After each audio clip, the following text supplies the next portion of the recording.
বেলতলী স্কুলের নবম শ্রেণীর শিক্ষার্থী মোহাম্মদ রোমান কোলা ইউনিয়ন তথা থৈরিগাঁওয়ের কৃতি সন্তান। সে 21 জানুয়ারি তার অটো নিয়ে বের হয়ে কিছু সন্ত্রাসীদের পাল্লায় পড়ে নিখোঁজ হয়েছে।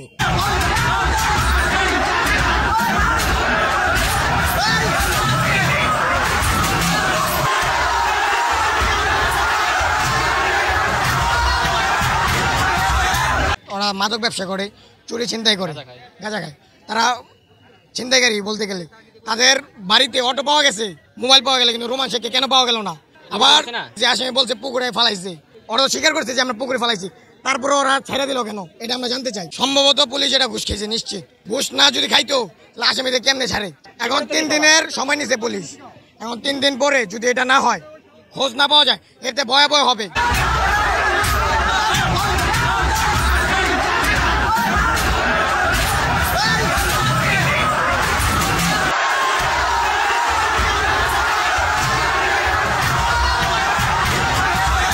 সেদিনকার রাতে একটা গাড়ি চালায়, সে তার বন্ধুদের বলে যে আমরা অটো গাড়িটা নিয়ে আমরা ওদিকে যাই। তখন কিছু ছেলে এসে বলে ভাই আমাদেরকে নামাই দিয়ে আসো। তখন রোমান শেখ তার অটোতে করে যায়, যাওয়ার পর সে রোমান শেখ আর ফেরত আসে না। যেই পুকুরের কথা বললো, যেই পুকুরে রোমানকে রেখেছিল, সেই পুকুরটা হ্যাচ হয়েছে, কিন্তু রোমানের খবর পাওয়া যায়নি। পুলিশ যদি ঘুষ না খাইতো 3 জন আসামি কোনোদিন ছাড়া দিত না।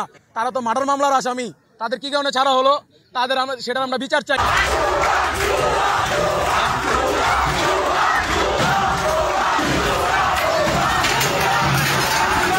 আজকে ছাত্র জনতা, এলাকাবাসী, যুব সমাজ সবাই মিলে আমরা আসছিলাম পুলিশের সাথে আলোচনা করতে যে আপনারা খুব তাড়াতাড়ি আমাদের রোমানকে বের করে দেন, তারপরে আমরা আসামিদের বিচার চাইবো, সমস্যা নেই, আগে আমাদের রোমানের সন্ধান চাই।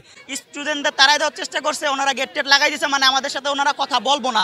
স্টুডেন্টদের তোয়াক্কা করে নাই, তারা কথা বলতে চায় নাই বিধায় স্টুডেন্টরা বিক্ষুব্ধ হইয়া তারপরে থানাটা ভাঙচুর করছে, নলে করতো না। অলরেডি 23 দিন অতিবাহিত হয়ে গেছে, রোমানকে আমরা খুঁজে পাই নাই।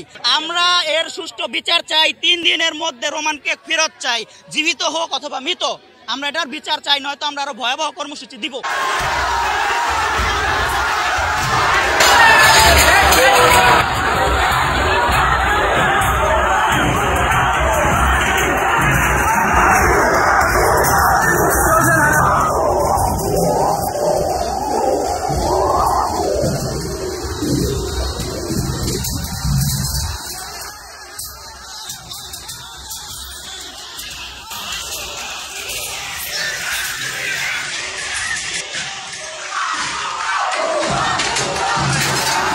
গত মাসের 21 তারিখে রোমান নামক একজন 16 বছরের ছাত্র একই সাথে ইজি বাইক চালাইতো। সে ইজি বাইক নিয়ে বের হয়ে আর বাসায় ফেরেনি, এরকম একটা অভিযোগ আমরা পাই। অভিযোগটি পাওয়ার পর তথ্য প্রযুক্তি ব্যবহার করে তার অনুসন্ধান চেষ্টা চালিয়ে যাই। এক পর্যায়ে আমরা কিছু তথ্য প্রমাণ পাই, যার প্রেক্ষিতে গত মাসের 26 তারিখে এই সংক্রান্তে একটি মামলা রুজু হয়। মামলা তদন্ত করতে গিয়ে আমরা 3 জন আসামিকে গ্রেপ্তার করি এবং রোমানের ব্যবহৃত যে ইজি বাইকটি সেটি আমরা উদ্ধার করি। এরপর বাকি তথ্য সংগ্রহের জন্য এবং ভিকটিমকে উদ্ধারের জন্য আরও জিজ্ঞাসাবাদের জন্য আমরা আসামি রিমান্ডের আবেদন করি। সেই রিমান্ড হিয়ারিং এখনো পেন্ডিং রয়েছে। এর মধ্যেই তার স্কুলের সহপাঠী সহ অন্যান্যরা কিছু ভুল তথ্যের ভিত্তিতে থানার সামনে মানববন্ধন করতে এসে হয়তো কারো উস্কানিতে থানায় এসে হামলা করে এবং কিছু ভাঙচুর করে। কেন হয়েছে সেটি আমরা খোঁজ খবর নিচ্ছি, কি কারণে হয়েছে। যদি কারো এর ক্ষেত্রে কারো কোনো ভূমিকা থাকে, নেগেটিভ ভূমিকা থাকে, সেটিও আমরা জানার চেষ্টা করছি। ক্ষয়ক্ষতির বিষয়ে এখনই বিস্তারিত বলা যাচ্ছে না, তবে অফিসের ভিতরে ভাঙচুর হয়েছে, গ্লাস ভাঙচুর হয়েছে, গাড়ি ভাঙচুর হয়েছে, আমাদের পুলিশ সদস্য আহত হয়েছে, সেটা নিয়ে আমরা বিস্তারিত পরে বলবো।